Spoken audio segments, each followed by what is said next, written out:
Hello. Welcome back to Mik'd Up. Today is Monday, December 22nd. Got an early show for you today. It's Christmas week, so there's Christmas parties throughout the course of this week. Obviously, Christmas Eve, Wednesday night, Christmas Day on Thursday. This will be the only show that we get to grace you with our presence. You'll get to see Lloyd a couple more times in the mornings with Tingle and Co. It's Tuesday morning, and they're doing a little Christmas Eve, Wednesday morning show. Christmas Eve really doesn't turn into like really Christmas Eve until probably early afternoon. Everybody starts getting ready for 4 o'clock mass if you're Catholic or whatever you're trying to do, and then all the dinners and stuff like that, and prepare for Santa Claus. Did you ever do midnight mass? I never did a midnight mass. You did? Yeah. No, I never. Oh, he did. I couldn't stay awake for midnight mass. No shot. Midnight mass a grind. See, I always enjoyed it. Because it was always longer. Oh, definitely. But there was no chance you were getting any church in. Like, there's no mass. So many people are there, like, you're in the back. Oh, yeah. You're talking to everybody. Yeah, it's like family that you're going to see tomorrow that you've just been hanging out with. It's really just an excuse to go. We're just moving the party. Yeah. And you start drinking before. Yeah. And you're a little too loud in the back. Never did midnight mass, but that's very obviously a popular occurrence. There's a lot of people that don't go to church until it's Christmas. And they don't go until really wait to the buzzer. Yeah. In the year off right. But it's Christmas week, so you get one show from us this week. Today we're going to make it a good one for you. A lot to talk about. Obviously, it is the middle of college football playoffs. This weekend you had 2 good games, 2 bad games, I think, as everybody anticipated. You had the group of 5 teams get their doors blown off, and then you had obviously the Texas A&M Miami game, which everybody thought was the one that was probably going to be the most interesting one because of the talent, how much talent Miami has. Obviously, going to A&M, tough place to play. I don't think anybody anticipated it to be the weather to be the way it was. As far as the wind, I mean, it was extremely windy. It felt like you were watching a game in Chicago, minus the freezing cold temperatures. But the wind obviously affected a lot. I think there was 5 missed field goals in that game combined. 7 if you count McAfee. 7 if you count McAfee. I thought the kid had the second one. The wind pushed it out. The wind pushed it out. But they 5 missed kicks. You obviously had 13 points total. A&M had a chance to tie the game at the end of the game, and then Marcel Rito's interception in the end zone to seal it for Miami. And then obviously the Oklahoma-Alabama game. That was the one I think that was probably the most interesting one. I think everybody was most excited to watch that one. And Oklahoma got off to as good of a start as you possibly can, 17-0. They kind of gave it away to basically gave it away to Alabama. Pick 6. The punter just whiffed on the snap and then gets tackled on turnover on down. 17-0 became 17-17 real quick. And then Alabama ended up not running away with it, but winning the game ultimately. So they move on to the next round. Ole Miss, great showing by them, 41-10 against Tulane. Now they go to the Sugar Bowl to play Georgia. LSU's bowl game is Friday. Friday night. I know a lot of people aren't super pumped about it. I'm excited about it because of a few different things. One, there's a bunch of opt-outs from LSU. So a lot of guys that you counted on or relied on throughout the course of the year have decided to opt out. Manslaughter Lane's opt out. A.J. Halsey opt out. The Weeks brothers opt out, minus the youngest one. Who else opted out? Aaron Anderson declares for the draft, so he's not playing in it. Obviously, you're not going to have Nuss and those guys. They're obviously been done. And so you're going to have a lot of young guys have an opportunity to play and show us and show Lane Kiffin and the new staff kind of what they can do going into the January 2nd transfer portal opening. And that is being hyped by Lane Kiffin as a national championship game, it feels like. Every day he's just tweeting the date. Quote tweets on different tweets, and with the date as his tweet. You'd have to imagine he's got some really impressive things planned. I'd imagine he's got some guys lined up. The tampering, that's happening everywhere. But I would imagine he's got some stuff lined up. Kevin Smith, running backs coach from Ole Miss, is hired here at LSU, which we all anticipated that happening. We just flip-flopped running back coaches. So I'm excited to watch the game just to see what the young guys got. We're joined by producer Lloyd, our co-host and producer Lloyd. Also joined by our 2-time national champion, 1-time football, once in baseball, first-round draft pick for Chicago White Sox, media pundit for SEC Network, our co-host, Jay Mitch. Welcome, Jay. Lloyd's got you muted. I didn't have him muted. I think you're muted. Nope, he's not muted. We just lost the volume on you. It's unbelievable. We just don't want to hear you talk. He's up. Yeah, hold on. Mm-hmm. Give it a reconnect. Wait. I'm not leaving. He's in. Go. He's back. You say I haven't touched anything. We were just talking to the man for 30 He's minutes. back. We were just talking to you for a while. We're back. What? You got to shorten the wire? I don't know. Wait a second. There you go. We're waiting. Take your time. We're here all day. We got all day. All right. What are y'all's takes on the weekend? All right. Give me the as expected. I would think. I mean, we called an absolute, back and forth affair between Texas A&M and Miami. Did we say what type of back and forth affair? We did not. But we said it would be a back and forth ball game. Does that mean points? Absolutely not. Just be back and forth. Could be 3-3 in the fourth quarter. I did not know that wind played such a factor in Kyle Field. I did not know. You build that monolith of a stadium, you expect that wind wouldn't even be able to get in. But turns out that was the deciding factor in the football game, where there'd be 5 missed kicks, 3 by your Miami All-American at kicker. That really set the tone for maybe we have to go for it. But that was, I would say, I guess I don't want to say the most entertaining, but the closest game, because you had the Oklahoma-Alabama. That was a good one. That was great, but it started off like, oh, man, this is what it's going to look like. Then you see them bounce back 17-17.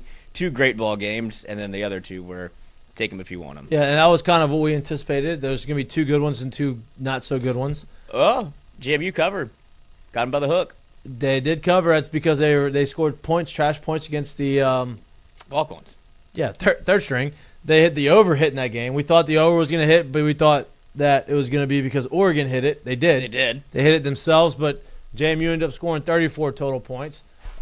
Score is closer than the final score was closer than what the game was, but it was kind of as expected. I think the next round's obviously going to be more entertaining. You're going to have teams that probably should have been in the playoffs playing the other teams that should be in the playoffs, and so it's going to be better matchups. Some rematches from the season, Ole Miss and Georgia. But I think it was kind of as expected. Jared, you feel the same way? Yeah, definitely as expected. Outside of the A&M Miami, I guess the way the game actually went. Look, at the end of the day, I think what we got was that I don't know what's going to happen back and forth. It just came in a form of nobody actually scoring touchdowns until the end of the fourth quarter. So it was good. It was cool. It was a good game. I didn't expect a quote-unquote defensive struggle, but I think the better team ended up winning. If y'all remember, too, I kind of talked about, I thought it was big for Miami not only to, win the game, but play the way they played. Yep. Because I thought, hey, you go there and you get pushed around and you get beaten. And I'm not even saying you got to give up 50, but let's just say they went there and got beat 30-7, 30-10. It makes it look bad for the ACC moving forward. Mm-hmm. It makes it look like a power 3 instead of a power 4. And that's the last thing that they wanted. So I felt like they probably had the most riding. I know people will literally sit here and say probably Alabama did. I didn't really think that. Did I think that was going to be the most entertaining game or the most highly contested game? I thought so. It turned out to be the Miami and A&M game, and Miami looked like the better team when it was all said and done. Yeah, it was look, a lot of people get mad, especially this day and age of not having a ton of offense. I thought that was entertaining. I mean, it was good defense. Obviously, they had some miscues, some big plays, and then the game ended on the last drive of the game. No timeouts left. I think there was 20 or 30 seconds left in the game. Third down, inside the 10-yard line, and Marcel maybe inside the 5, right inside the 5-yard line. And then Marcel Rito's interception, obviously, you had 2 plays to score a touchdown. You felt like the way that drive was going, that they were going to score and it was going to go into overtime. But it did not. We're going to get 14 points in the last minute after having 6 points for 47 minutes. Correct. But Miami made the big play. Texas A&M did not. They move on. Alabama couldn't have got off to a worse start, and then Mateer decided I don't know what he was doing on the pick 6. I think Lloyd has a theory on what he was doing on the pick 6. But he threw it right to the guy from right to Alabama's cornerback, pick six, ends up being 17-10 at the time, right? And then the punter just whiffs on the snap and then gets tackled, and Alabama scores on a short field, makes it 17-17 right before halftime. And then after that, it was all Alabama in the second half. So entertaining games, obviously sets up for good, really good entertaining games. I think next weekend. Right? The playoffs start. The next round of the playoffs are next weekend, or not this weekend. It rolls into January 1st. Yeah, like the quarters are January 1st, right? Yes, because we are doing a 24-hour stream from Tingle & Co. We're going to stream all of the football games going into the transfer portal, which starts obviously at midnight. So that will be our show. Where y'all doing that here? Here. So we're going to do. They're bringing y'all sleeping bags. No PEDs? I can't speak for everyone, but 24-hour show? Would that be a 24-hour show? I would imagine 11 to, and then we have the 8 to 10 show. So it'll be close, and then I have you 1 to 3. 11? Go from 8 to 10 now. No, I know, but 11 a.m.? Mm-hmm. Y'all going to start your stream at 11? Oh, is that the first game, 11 a.m.? I believe so. We're going to go 8 to 10, and then we're going to do hot yoga in the studio in honor of Lane. Y'all can't really do, y'all going to put the heater on? Yoga. What's that? When you yoga. You're going to do yoga, not hot yoga. Not hot yoga, but it'll be warm enough for 2 boys that are overweight so you got, and 1 that is slender. Well, December 31st. Mm-hmm. The game's at 6 hours, so y'all going to do it on New Year's Day. Yes. Okay, so y'all are starting 11 a.m. New Year's Day. Oregon plays Texas Tech. And y'all are going to be live streaming that game to the Alabama-Indiana game, to the Ole Miss-Georgia game, through the end of the game. To the transfer portal. Wow. What's on the menu?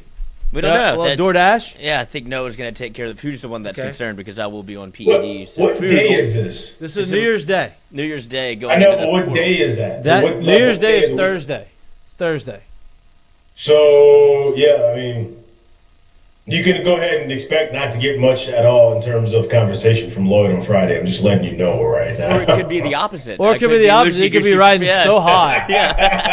That he's just going to be let it loose. Chatty Cathy. Yeah, I'll have a lot to say. I'll watch all the games on stream. That's it. I'll be very informed. Fresh in the mind. Yeah. Yeah, and then a lot to say on the transfer portal. That's right. Because that's gonna immediately follow January 1st. I'm not worried about fresh on the mind. I'm more worried about delirium when it comes to him. Yeah. Well, I think it'll be fresh on the mind. Here's the problem. I think we're gonna get a lot out of Lloyd, but the delirium may end up being Lloyd uncut. Yeah, unfiltered. But he also may sprint for 20 minutes and then just become a camera switcher at the end of that. Like he could also do that too. He may forget to switch to cameras. Yep. I might just put it like this. You don't know what you're gonna get. You don't know what you're going to get. It's going to be interesting. Forehead just on the keyboard at this point. Yeah. Let's talk a little bit about the transfer portal. Let's talk a little bit about this. What? Yeah, sports gambling. That's what you think happened, huh? Said he got fooled. They tricked me. Well, I was just talking with Jared about that. If they tricked him on that, you got tricked. Then he's the most gullible quarterback in the world, because the cornerback, I don't know who it was. He didn't take his eyes off of him the entire time. Not one time did you look at that and say, "Oh, he's playing man coverage. I'm going to throw a back shoulder throw." And even if he did, the receiver didn't have any idea he was throwing the ball. He wasn't running even a route that in which he was in space to be able to catch it. But Gambler's going to get Paul Crude the thing. Just when you least suspect it. That's what you think he did, huh? Mm-hmm. Yeah, if they tricked him like that on Venmo, I don't know if that's the guy I want reading coverages when I get to the next level. No doubt. I don't know. I don't know. Seems pretty easy to trick. So I also don't think he did that on purpose. I think it was got tricked. He saw it and he said, "Okay, this was going to happen," and he didn't even look at it. He just premeditated where he was going to throw it and just threw it, and then oh shit. And then shit hit the fan. Yep, not good. Yeah, I mean, then everybody's like, the punter's fixing the game too. Whenever he can't get Boodle on ball and just kind of drops it, it's like, I haven't never seen that. Then there were like other former punters on Twitter were like, this can happen. Look, you get nervous. Yeah, you never really got a grip on it. Let me ask you, hey Lloyd, real question. I'm being honest when I ask you this, and I want your absolutely truthful answer.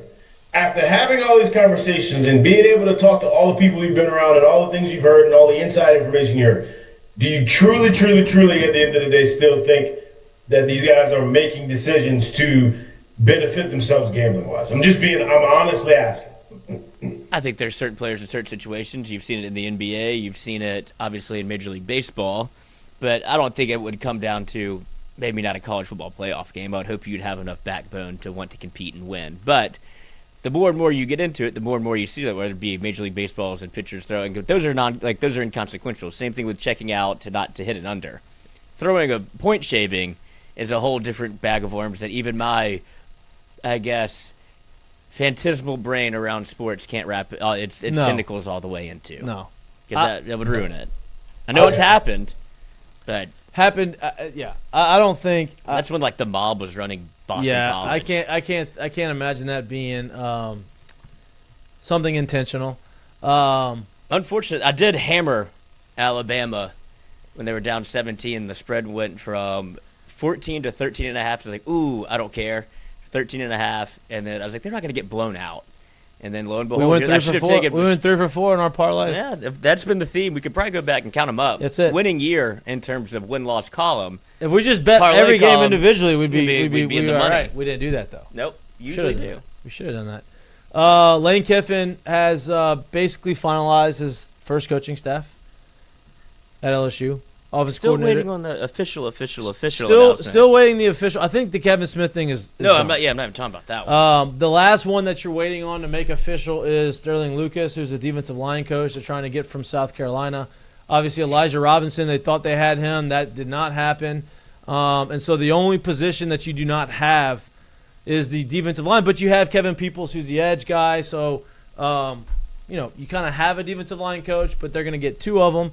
Charlie Wise Jr. is the offensive coordinator. Obviously, great performance from Ole Miss this past weekend. Eric Walford is the offensive line coach. Kevin Smith, who you're going to see in this video, walking in with the rest of the staff, means it's pretty official. I think this is all anticipated that it was going to happen after the videos that we saw last week on Twitter with Lane Kiffin talking to Kevin Smith on the phone in the car.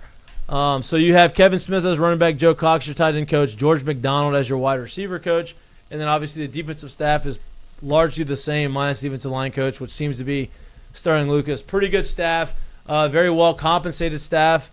Kevin Smith is reportedly going to sign a deal worth $1 million a year, which makes him the highest paid running backs coach in the country. That feels like you're going to get Kawan Lacey in the transfer portal. There are conversations right now as Kevin Smith's first order of business. I think he had a sit-down meeting with Harlem Berry's dad today about what Harlem's future looks like here at LSU, trying to keep him in Baton Rouge. Obviously, he's a priority for them.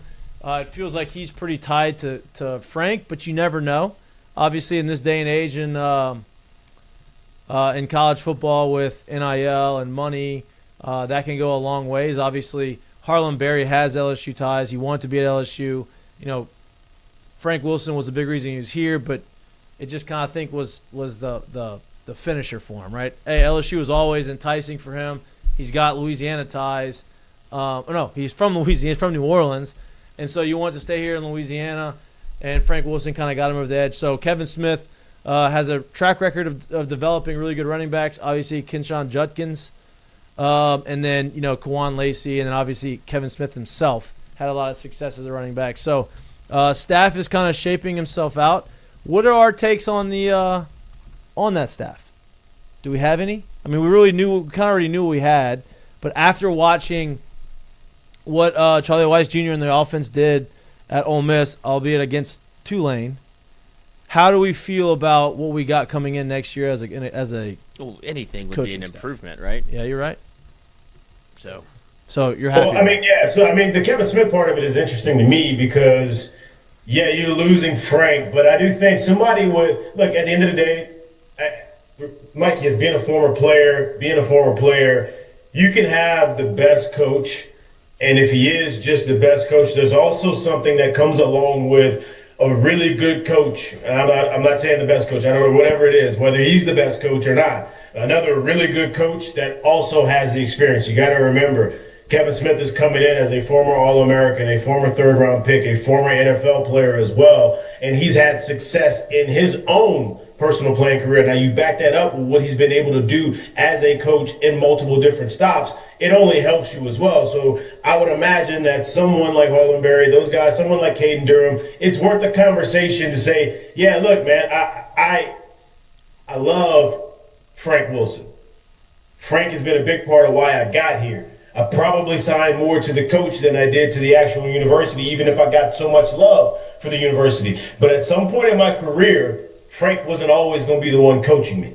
And if it just so happens to be now, because of how the landscape of this thing changes these days and how quickly these things change, it's like, okay, well, a guy that's done what he's done in his playing career, who's also coached the people that he's coached and helped the guys that he's helped, is there a way for me to stay here where I've already grown a familiarity?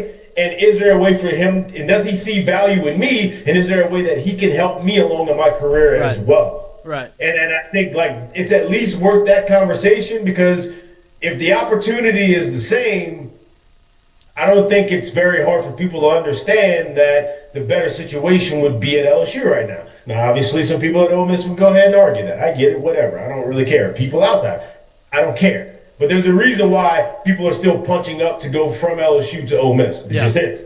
Call it what you want. So with that being the case, I think like it's at least worth that conversation, and someone that has done what Kevin Smith has done in his playing career, and then like I said, his post-playing career, it's worth that conversation to see, is this still the right place for me or not? Yeah. The rumor is that the Ole Miss offered Kwan Lacey $1.8 million to return to Ole Miss next year in 2026.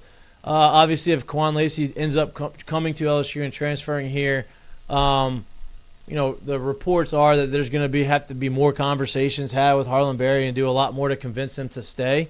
If you're Kwan Lacey, yep, is it just a matter of fact that LSU would have to offer more than 1.8 to even get your consideration, or would you look at the situation and go, look at the success I just had under Lane Kiffin, Charlie Weiss Jr., Kevin Smith. That entire offense is going to one place they would like me to come. I'm in my money year. Why would I take a chance on Ole Miss staff where I don't know who it's going to be for $1.8 million? Are they offering me that because they know they need to keep me, or it's because they want me, or is it because I don't really need that much money? Because if I go to LSU and do what I did with Ole Miss, now I'm solidifying my future instead of being on an Ole Miss team that's trying to rebuild, at least offensively. Right. Yeah. I mean, there's a lot to contemplate. That this is going to be very based off of, do you value the money, dollar signs, or do you want the right now? Yeah. Or do you value what could get you drafted? Where am I going to go? How am I going to get drafted higher? Mm-hmm. Right. Like, is the offense going to be the same? Am I going to be as excited? I mean, he had 21 rushing touchdowns this year as a sophomore. Right. At Ole Miss, right? Like, am I going to be able to do that next year again? Or would I be better suited to transfer to LSU? I don't know. We'll find that out. Obviously, if Ole Miss loses against Georgia on January 1st, the conversation will be, I think, pretty quickly made whether he's going to stay or go. If they win, I don't imagine he's going to make any decision until after the season's over with. But if he comes, obviously the Harlan Berry conversation, who knows what happens with that. But you need to have more than one running back. But Harlan Berry, I think, wants to be the bell cow and wants to have the most opportunity. So we'll see what happens there. There's going to be a lot of movement. Obviously, quarterback is the position that everybody's looking at. Trinidad Chambliss has not gotten his waiver accepted yet. I feel like the longer this thing goes, the less likely it is he's going to get the waiver. I don't know if he's going to get the waiver. So I don't know when the decision of these things are, like when it actually comes out and how that stuff goes, and if it's just sitting unattended to right now, if they're still actually working through that. I don't remember there being much of conversation last year, and I could be wrong, like completely wrong. I just don't remember there being much of conversation before the portal opened about this person and that person being awarded their extra year and whoever it may be. Like, I feel like that started and came out a little bit later. Yeah. So I'd be interested to see how that goes. Yeah, I don't know the timeline on that either. But that's something that they're obviously going to have to weigh. I'd imagine they're going to get 2, maybe 3 quarterbacks out the portal, depending on who we got left standing. The only scholarship quarterback you have right now is Van Buren. So if he decides to stay and be one of the guys, and I'd imagine he's going to get a couple more out the portal. If he decides to go, I'd imagine he's probably going to get 3 quarterbacks out the portal. Just for context sake, Pavia won a preliminary injunction against the NCAA's JUCO eligibility rule, allowing him to play in 2025. That was in December of 2024. The response by the NCAA. The NCAA also appealed, but issued a blanket waiver for all athletes in similar situations, essentially granting the same relief. In October of 2025, the Sixth Circuit dismissed the NCAA's appeal as moot because the waiver already granted Pavia's eligibility, so no further court action was needed. So that's the only one that I know anything about. So waiver status for the 2025 was approved, and he applied. And I guess I don't know what time he applied, but obviously it happened in October. I guess is when the appeal happened, and then he won in December. So it should be around this timeline. Yeah. Or was that because he wasn't in a playoff and wasn't still playing? Like that, I don't know that. Yeah, I don't know. We'll find out here, hopefully in the next few weeks when the season's over or before, who knows. But there's a lot of positive things happening in Louisiana as far, this was a bad season of football for Louisiana in general. LSU, I say Louisiana. Tulane would argue that they were very happy with their season, making it to the playoffs. But LSU and New Orleans Saints, not happy. Very disappointing seasons. Discouraging for majority of the year. It feels like there's a lot of positivity, not only here at LSU, but in New Orleans as well. Obviously, Tyler Shuck seems like he could potentially be the guy moving forward. He has looked good. He's won 4 games, 3 in a row as a rookie. Looks pretty comfortable back there. Obviously, they have done a lot of things that they haven't done over the course of the beginning of the season. They've done a lot of things over the last 3 games that are encouraging moving forward. So we'll see what happens with them, but at least they've made Sundays a little bit more enjoyable over the last month compared to what it was like early in the season. Other news I forgot to mention, Bobby Petrino. Yes. Lands on his feet in Chapel Hill. Bill Belichick hires Bobby. Is this done? Bobby Petrino as the offensive coordinator. Yes. Yeah. I wonder if they could find another. I wonder if Jordan has friends. Yeah, I imagine that's going to be they're just bringing some youth into in a different way. Yeah, bringing some youth into the clubhouse.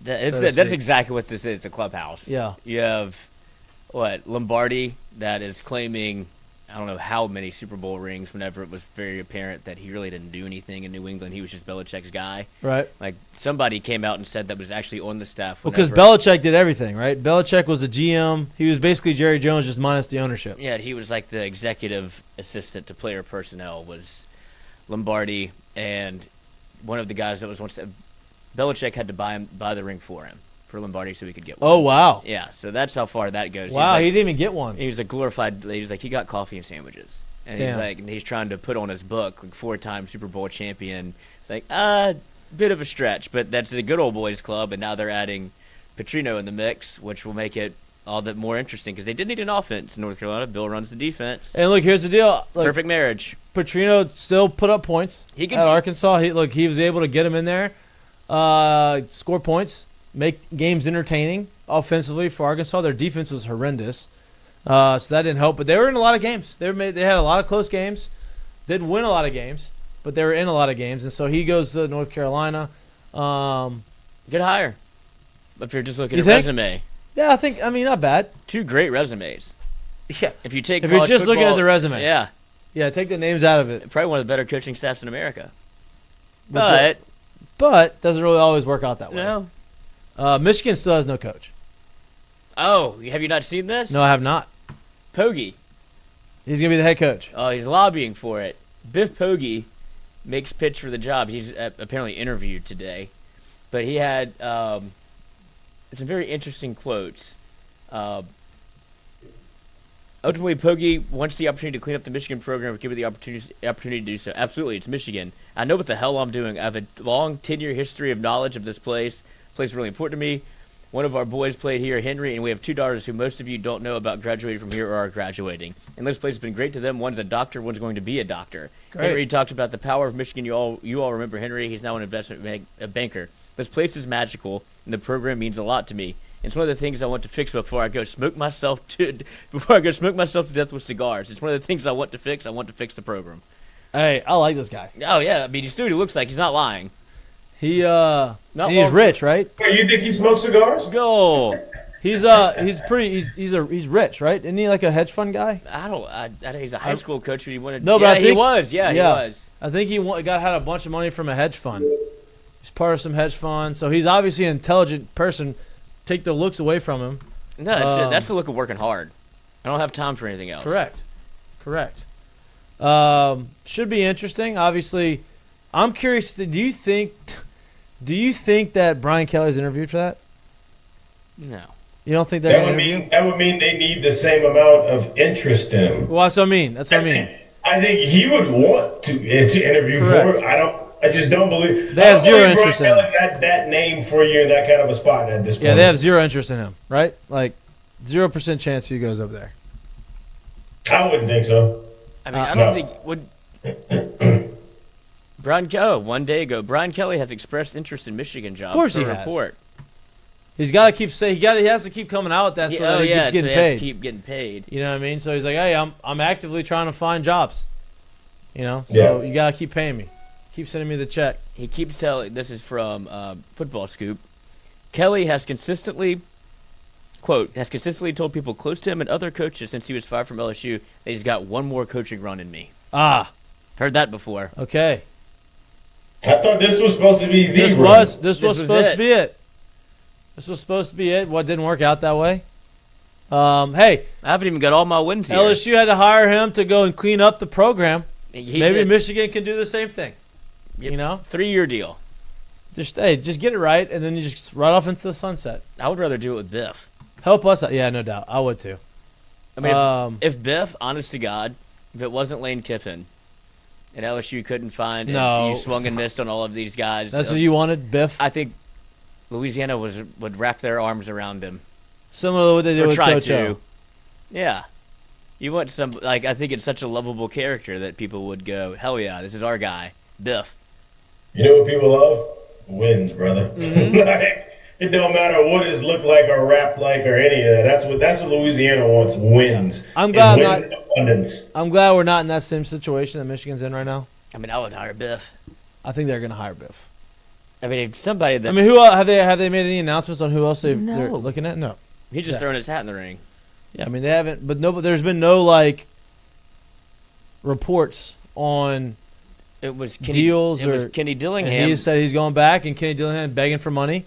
Just $20 million. I know y'all got money out here in Scottsdale. Somebody's got to have it in Scottsdale. I've seen the houses. I know y'all got money out here. Just go ahead and stroke it. That's a crazy look that he did it that way. No doubt. God. I know y'all got it. Just give it to me. See, did you think so? Yeah, I did. 100%. 100%. Well, it's the first of its kind, really. I was like, this is the direction you got to go. If you can't, look, I'm taking this job again. Y'all know what we need. Somebody give it to me. Okay, correct. I understand that, but my point is, bro, there's some kind of what is it, Sun Devil backers meeting where all of these correct. We can get all these people in the same room. Go do that there. Don't do it in a public interview that way. That's just kind of crazy that you would do that. And I agree with you. And here's what probably happened. I mean, I would imagine that they've had these meetings already, right? They've gotten to a room with all the donors and the boosters and whatever their NIL deal is, and had this conversation like we need money, we need people to step up and whatever. And I'm sure they've had this conversation, and then Kenny goes out there in a public interview and basically just says, hey, I know we got guys with money. Y'all need to step up. You know what rich guys don't like? You trying to call them out and make them do something and feel like that you're forcing them to do something. Was interesting strategy. Well, interesting strategy. The only thing I would think of is maybe they don't know.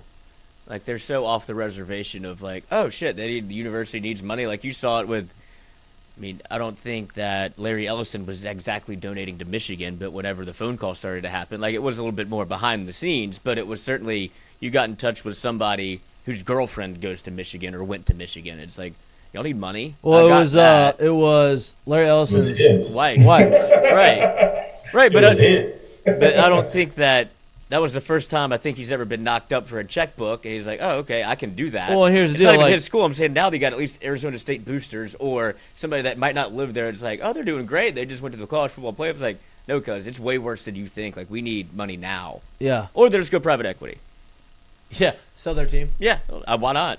If you need it that badly, they'll do it. Bottle Blonde sponsors the Arizona State What is that? Sun Devils. It's a nice club out there. Bottle Blonde? It's it's actual bar. Like it's not a strip club. Look. Oh, okay. It's not a strip club. There's actually a Bottle Blonde in Chicago. But they if you've been to Scottsdale, you know what Bottle Blonde is. They're a very popular place, very successful establishment over there. Craft beer. Try it out. It's good. Great beer. That's what they're selling? Service is wonderful. I bet. Very Yeah. prompt. Prompt, yeah. But yeah, so that was a wild plea for money. We'll see how that works out for them. I'm glad it is like you say. I'm glad it wasn't LSU I'm glad it wasn't LSU. because it is sad, but it's also. I mean, you have a very young coach that's saying, because I think that's where he was getting courted to was to go to Michigan, where he doesn't have that problem. It's like I'm staying if we can do this because I went here, I grew up here, I've seen the money around here, like to have some. Yeah. I don't know what else to do. Do you are you interested? Are you interested in LSU's bowl game? Absolutely. That piqued my interest with Juwan Johnson playing quarterback. Now it's leveled out a bit, but You thought he was going to play quarterback? that's what it sounded like to me. Like he was putting out his high school stats and all this stuff. He just. Put I think that's more. I think he wants to play quarterback wherever if he transfers somewhere. Yeah, because he was asked about it, and he was like, "I want to do whatever I can help to win," and that's just like, well. And I was like, I'm not even truly sure I'm going to leave LSU. It's like if the opportunity is right where I can play consistently, right. I want to stay. But I thought he was trying to enter the portal to be able to play quarterback because That's what it sounds like. That's where his heart is. Yeah. But he put out a tweet today. He's like, a lot of people are trying to chase a check. I'm just trying to chase an opportunity. I respect that. That's how he's always been. Yep. I love that. So I did want to see him play quarterback. But with this new, like, what's going to change aside from seeing some young guys like maybe Manchild and Kyle Parker get some run? That's what I'm at. That's what I want to ask. Like, Aaron Anderson's out. Right. What other receivers are not going to play, you think? I mean, Barry Brown hasn't said anything. Obviously, Johnny Watkins is out. It feels like it's a game that they probably want to play. A lot of guys that are in the because they haven't really shown anything. This year. Yeah, Barry and Brown's your leading receiver, and I don't think a lot of people would pick him to be that. No. But both your tight ends, or all three of your tight ends, are still available. Tyree Adams is coming back to play in the bowl game. Braylon Moore is staying to play in the bowl game, which makes you think he could possibly stay for the next year. Yep. Cohen Eccles is still not. I did this morning. Carius Kern is still on the team, so he's still practicing. He's going to play, right? Which is very interesting. They keep saying he's gone. It feels like he could slide right back in. Maybe he's not gone. But I think this is a Sage Ryan test the portal, see what I can get. If the number's right, if it works out for both sides, you're going to come back and you're going to play. Yeah. So potentially play. Yeah, I would imagine. Right. And then it becomes the defensive side of the ball where it gets a little bit dicier. Linebackers, you're gonna have a lot of young linebackers playing. But you have recruited that room so well that it's exciting to watch them play, like Devon Keys, Jordan Breaker, Tyler Singleton. But you haven't seen a lot of those guys play a ton. You're gonna see Keys broke out the bowl game against Baylor. You're gonna see the youngest Weeks play. Singleton has had some run at the end of the year this year. I know he was a kind of a guy that everybody's excited to watch. Same thing with Keys and like Jordan Breaker. People want to see. It's like guys that you know if you follow the recruiting. Yep. And know where they signed and who signed them. It's an exciting that's the future. Deshaun Spears will be in that's the other exciting part. Yep. So you get to watch a lot of young guys. Jordan Gilbert. Anybody? Play star? Yeah, and he has another year of eligibility. The hell with all this, man. I'm gonna be honest with you. I'm not that excited to watch it. I feel like I'm trying to pitch We're just trying to talk it up. Let me give you why. Like, undoubtedly, there's going to be some youngsters who either introduce themselves or you're like, oh wait, he's next up. We finally get a chance to see him, or we've seen him, but we haven't seen him in this capacity. He's going to play and be there. But the reason why I'm not that excited to watch it is because as of today, December 22nd, we still don't know who exactly is hopping into the portal? So it could look like great at this one position with this one player, but if somebody becomes available in a position of need and the price makes sense for LSU, I got to believe that they're going to go after him. So with that being the case, it's like, okay, this is good at what I'm watching, but what else is coming? Right. And that's where you kind of try to figure out, like, I can sit here and say, yeah, I want to watch it, but it's like, but I also want to know what else you're trying to fill and round out the rest of this roster with. Yeah, no doubt. No doubt. And we're going to find out shortly after the bowl game what that looks like when the portal opens up. So there are possible names that have been listed for LSU and portal fancies. And it would be interesting. I think the only thing that would make this, I guess, the bowl game exciting or worth watching is if Lane was coaching it. I know. I'm just saying. I'm trying to see what would pique people's interest, and if it was Lane was coaching the bowl game, yeah, just to get a taste of what it would look like. But that's clearly not going to happen. And but you can't do that because you can't really. No, it would be bad. I mean, if it goes poorly, it's gonna be like, well, maybe what do we pay for? But that is not the case. I mean, in what world would that make sense for him to coach? Oh, it doesn't. It doesn't at all. How could he coach the game?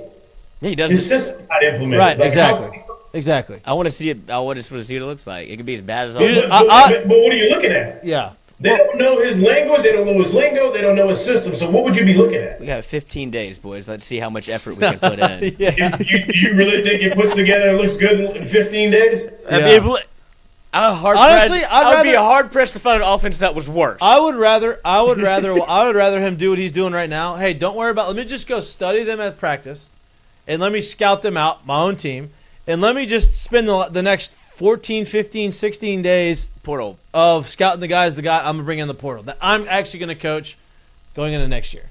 I'd rather him do what he's doing right now than prepare to play Houston in NRG Stadium on in the Houston Bowl game Friday night.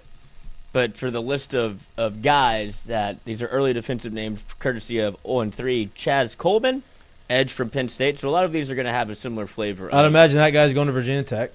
That he hasn't yet, but yes, it's a lot of these guys that have coaches that have left. So highest ranked defensive player in the portal, he's an edge. Wendell Gregory, another edge. He went from South Carolina to Oklahoma State, so there is a bit of a tie there with South Carolina, if that does come to fruition. Jay Crawford, a cornerback out of Auburn. Javon McAlpine out of Tulane. You can imagine he'd go to Florida. Tawfik Bayard. I remember him, actually. Yeah. He spent a season at Colorado, was very... Safety, right? Yes. Yep. Was in negotiations with LSU, ends up going to Colorado, and that is the list so far. But I'm excited to see the offensive pieces because you do need a wide receiver. Yeah. And, Jared, I hope you're right. That would be the one that you need because before the show, Mikey said something that I think maybe most people haven't realized because the offense was so fundamentally broken. You didn't have a true wide receiver one. If you watch the playoff games and you watch Jeremy Bernard, you watch the guys for even A&M and those guys, like, you have guys that can go up there. Concepcion, like you go up there and you say, hey, you're it's 1-on-1.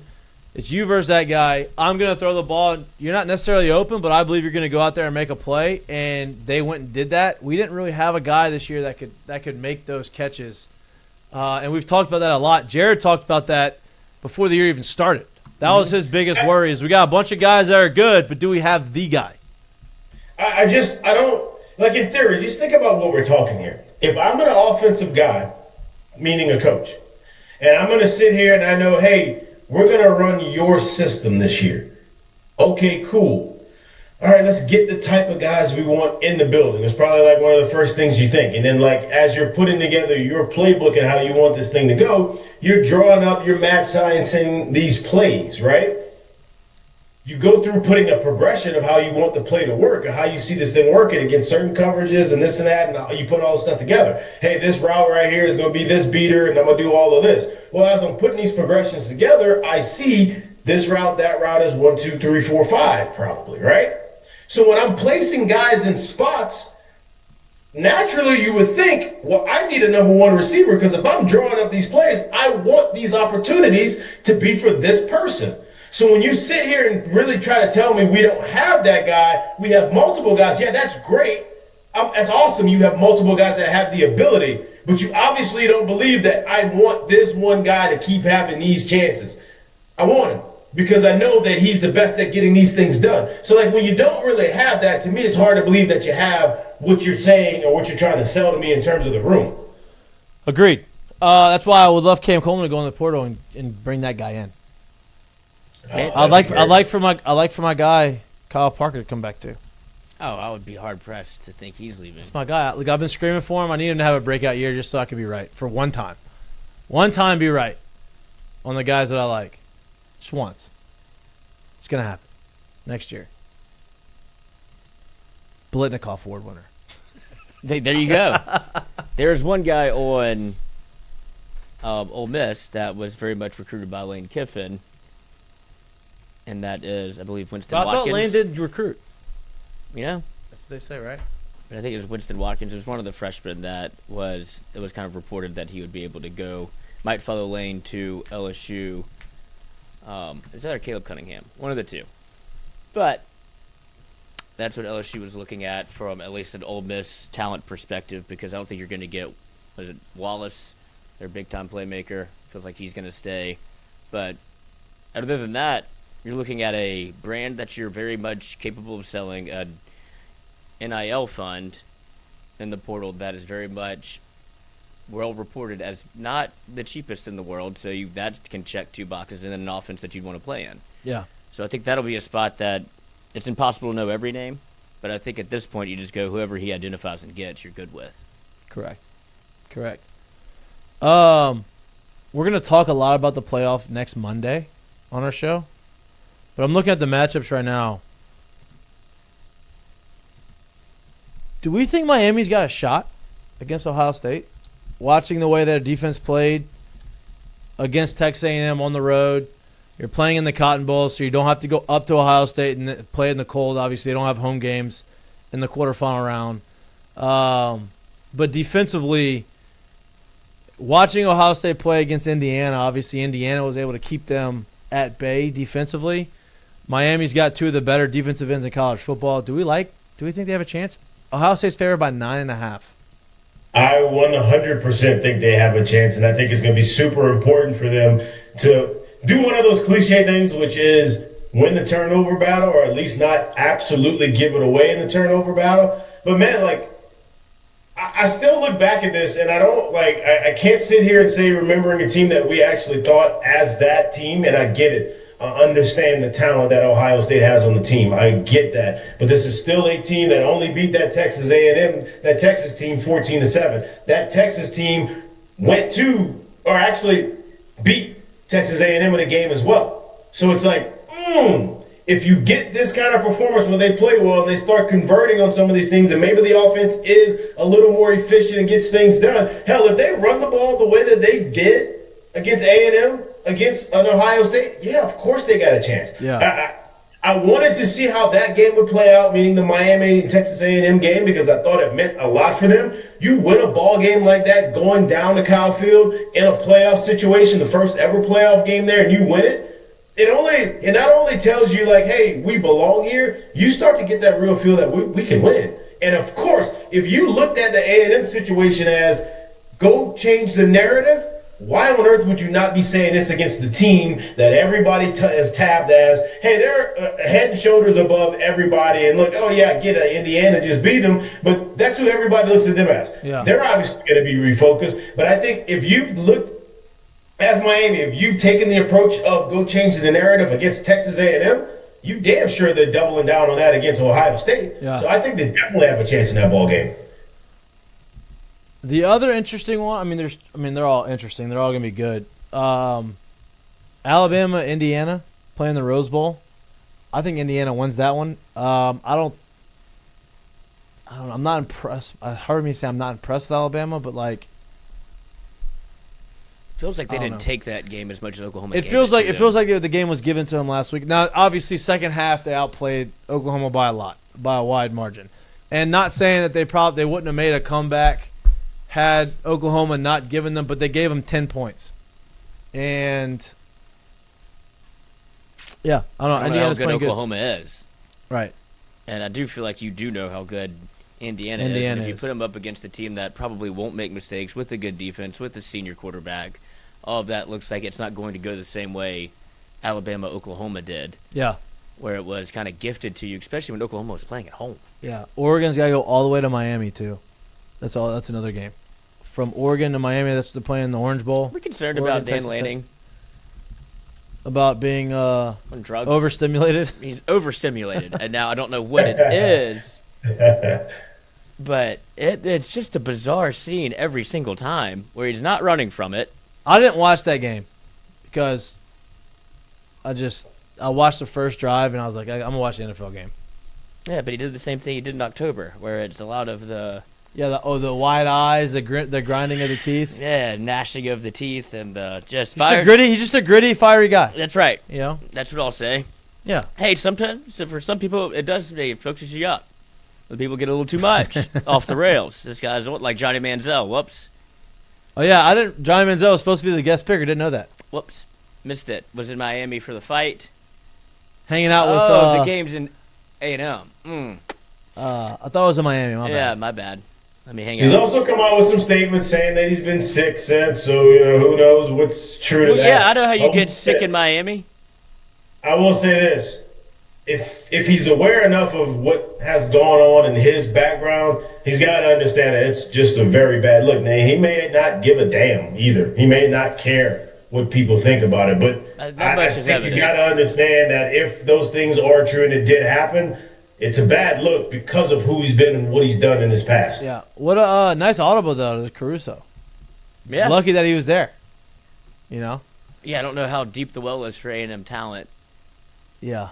Not as much A&M doesn't want to hear it. Yeah. They're lucky. Doesn't seem like they have. Not going to get Myles Garrett. He's playing. They got him 5 minutes before it was time to pick. That's great. His wife put it on Instagram, filming the whole thing. Did Johnny just not tell him till last minute? Yeah, they couldn't get a hold of him. Wow. And Jay Bitch, if you think Johnny Manziel gives a damn, I mean, you might be the last one that believes in him to think he cares about that. Well, I mean, he gives a damn enough to where he's come out and put a statement out since. Yeah. So that's the point. So it's like if there is a give a damn, then I think you probably need to understand why you're getting crucified and killed the way you are for how it looked. Yeah. Yeah, it's just he's a repeat offender. Yeah. That's who he is. And is. so he knows how to do the apology tour, and then it's also like he can't say nothing, and he's also like retweeting people that are saying shit to him he's like, oh, Johnny, we love you. It's like, man, fuck you for not going to A&M for the college game day. You're why we lost. Like, I don't play. Yeah, and that's not why they lost, but it's just that's bad luck. It is bad, but he's a man that is that's his MO. Embroiled in bad luck. That's his MO. That's his He'll be fine. That's what he persona. does. He'll spin it on the podcast. Yeah, it's part of it. Always test your drugs. Allegedly. You can't be taking pictures with a Bella Danger in the wrong state and be like, oh, didn't make it. She was at the game. I know, she made it. She made it. She couldn't jump on her plane. Right. And then he said he feels about a 3 out of 10 today. Okay. I've been there after. I mean, I get it. 2 days. Being sick is one thing. Being hungover and withdrawals and that's a 2 day. The come down. Yeah, Monday. That was on Saturday. Yeah, 3 out of 10 sounds about right. Yeah. Because once you miss it on Saturday, you fire it back up. Yeah. I mean, fuck it.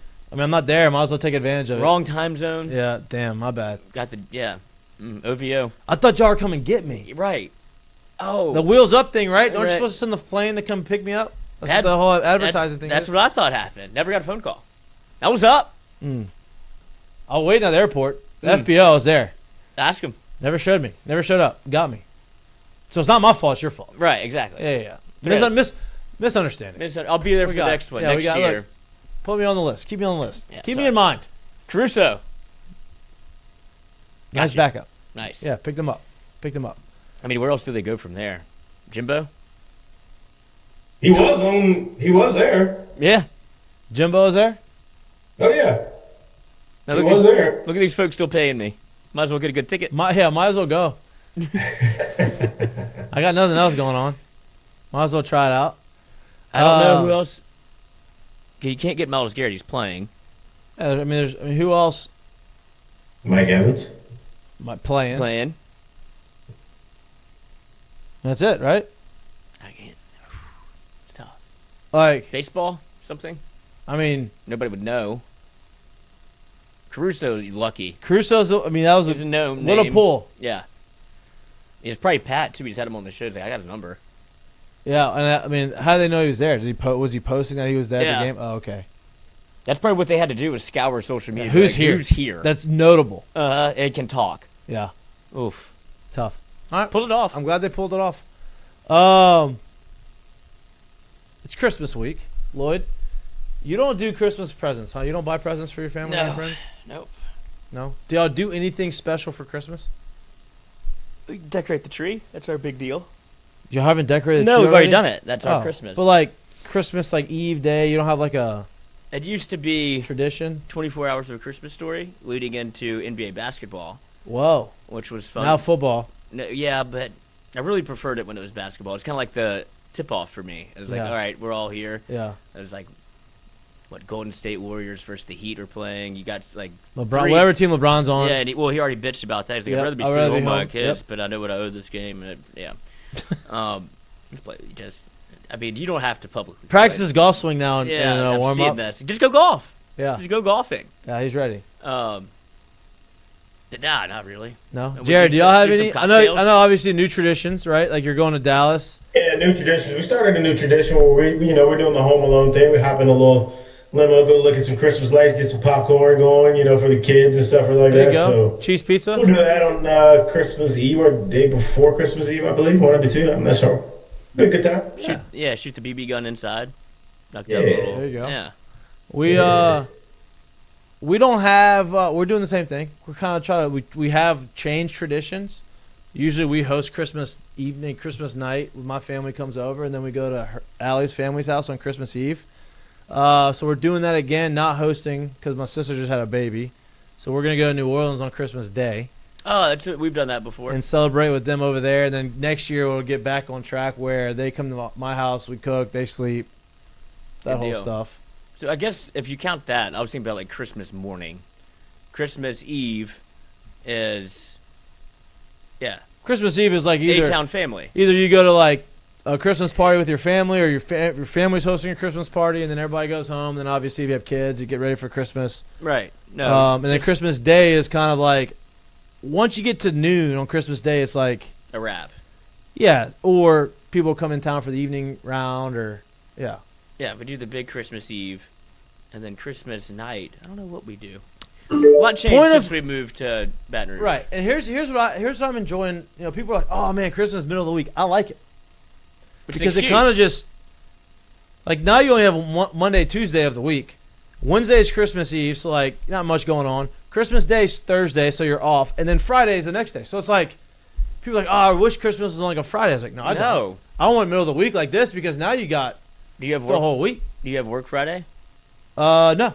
See, yeah. I You know, mean, most people are off after Christmas and before Christmas, yeah. right? So, it's Wednesday's like the perfect day perfect day because now you got, because you're not gonna really work on Monday right. because you know you're gonna be mailing in on Tuesday.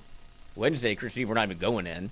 Right. Thursday, Christmas, can't do it. Friday, not Well, doing it. Trump Off. just made the executive order. The day before Christmas? As Or, Christmas Eve day before, Christmas Eve and Christmas and the day after Christmas, holiday, holiday. So 3 days, as it should be. as it should be.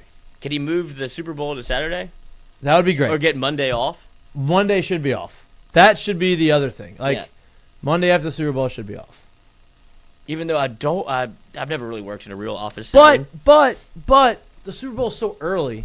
Yeah, it doesn't matter. You know what I though. mean? But Yeah, it doesn't matter because it's a 4.5 hour game these Right. days. Right, so you're still awake until 11:30.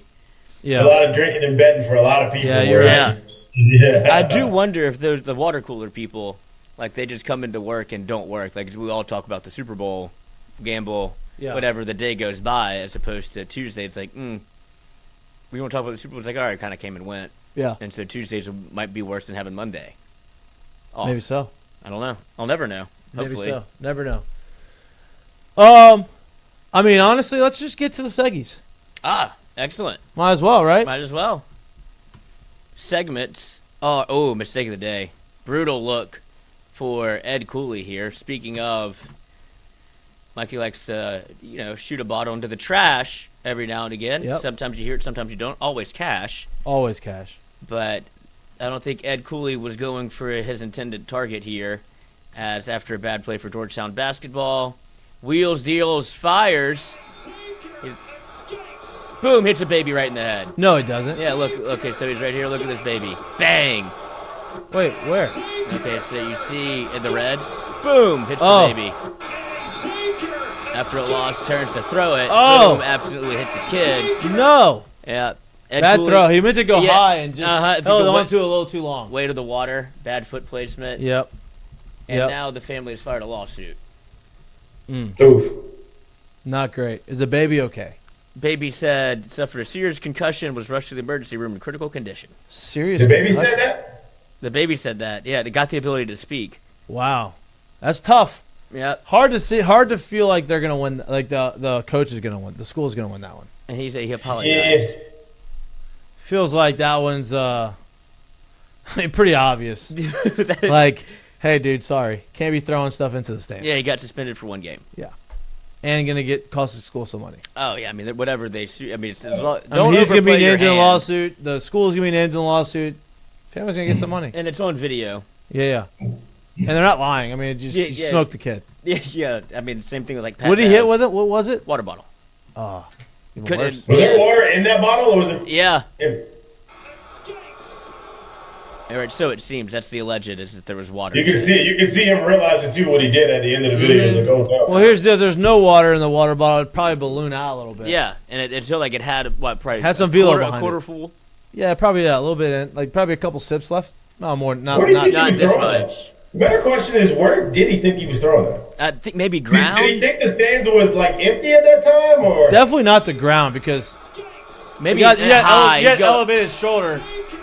He was trying to throw the sticker out in the back, the fader out in the back of the end zone, but he held on to it a little. Well, either way, it's a bad look.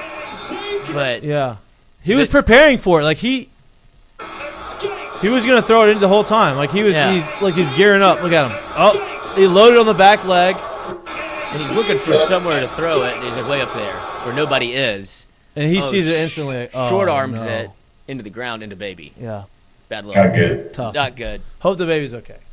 Serious concussion. Curtain call. Just give him a scholarship to Georgetown. Yeah. Like we could forget all about this for 14 years.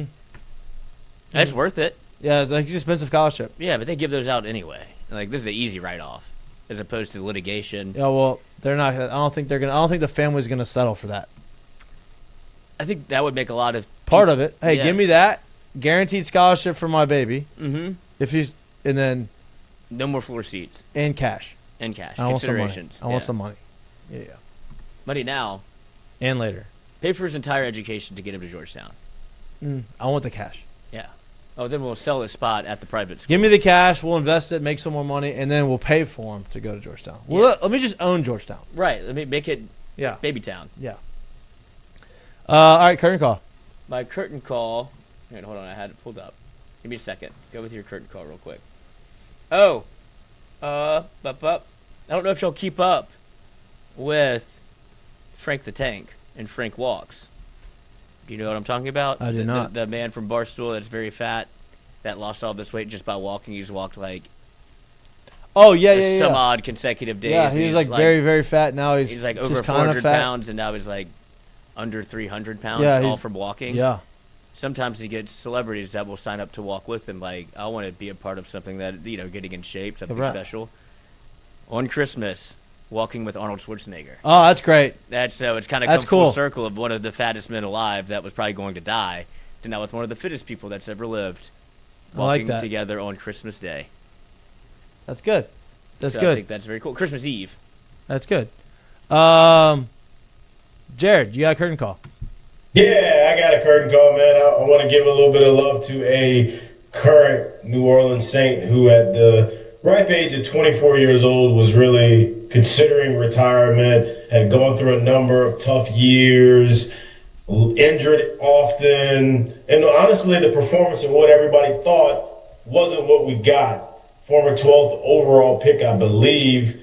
Chris Olave kind of opened up and talked about where he was mentally and how things had gone, all into what has been a quiet season for the Saints, but his best year yet so far in his career. He's got 92 receptions, over 1,000 yards already, and 8 touchdowns. He may very well end up, with 2 games left on the season, over 100 catches, over 1,200 yards, and maybe 10 plus touchdowns. If that is what you can end up getting out of him for the rest of what is his New Orleans career, it's a successful pick, and he's turning it around at what could possibly be a good time with the way Shug is playing and what you have in draft capital and what you could possibly build going forward. So a little love to Chris Olave. Yeah. We still see it. What was once what we thought would be coming out hot out the gates. Took a little while, went through some tough times, and here he is persevering and on the back end of that time and seemingly still have the ability, still ready to shine, and finding that love for the game again. Yeah, no doubt. Obviously, having a quarterback like Shook and some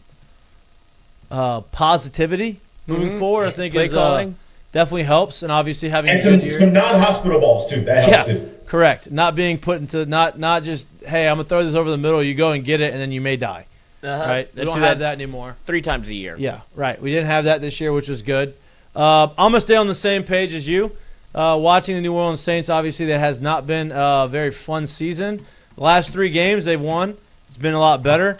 You have an older defense that is playing very well right now. You have 2 guys who have been as good a representatives for the New Orleans Saints as you can possibly imagine in Cam Jordan and Demario Davis. Both of them had great games. Cam Jordan specifically 2 sacks last game, up to 8.5 on the year, which is actually he's having a solid season.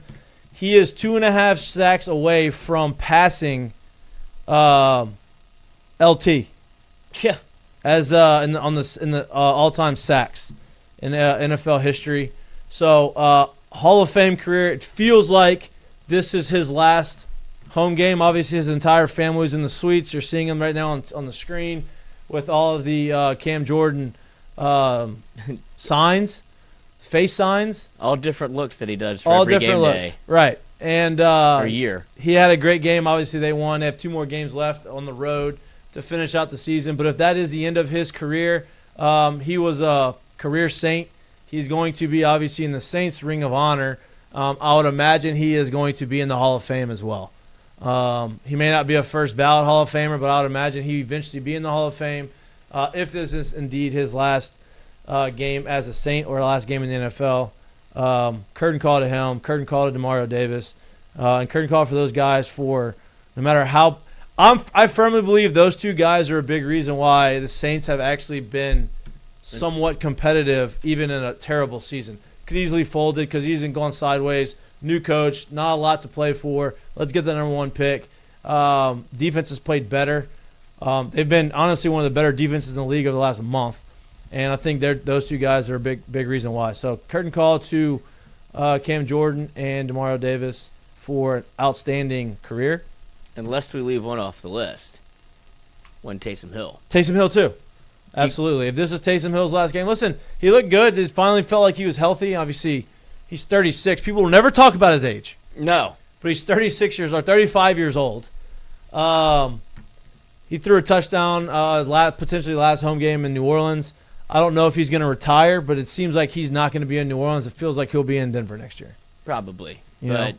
the Saints did right by, and a lot was made of this, and I think you could kind of notice it if you watch the game, like in the moment. They tried to get him a touchdown at wide receiver. They kept trying. Eventually catches one, gets called back. Right. They continue to run the offense. They put him at running back. He gets up to like 20 carries, I believe. And then finally, one of the last plays of the game, line up at quarterback. They think he's going to run it. Hits your boy Olave for a touchdown, so he gets his swan song, his last touchdown possibly in the dome.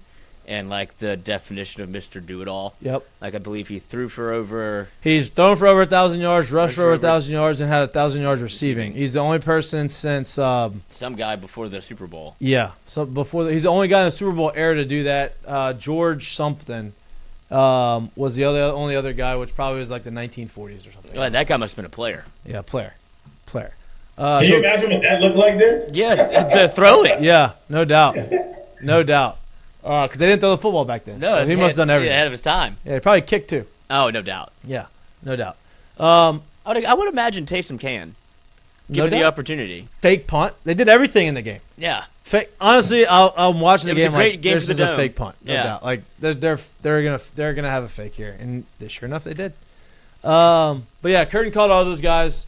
It was fun watching them play. Obviously, they may not be retiring, but they're not going to be a Saint next year, it feels like.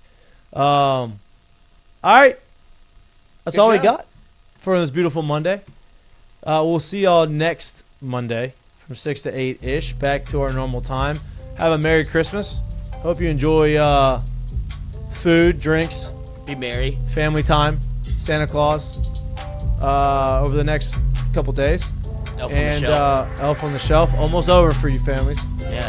The don't have- tragedy is almost here. You don't have to. Yes, fly back to the North Pole here soon. Enjoy the rest of your week. Enjoy your weekend. We'll be back live next Monday. We appreciate y'all. We love y'all. Thank you for the support. Like and subscribe to our YouTube channel. If you can't watch us, but you like listening to us anywhere you get your pods, we love y'all. We appreciate y'all. Merry Christmas. Peace. Merry Christmas, y'all. Oh, double. Double. Whoa, double. hey.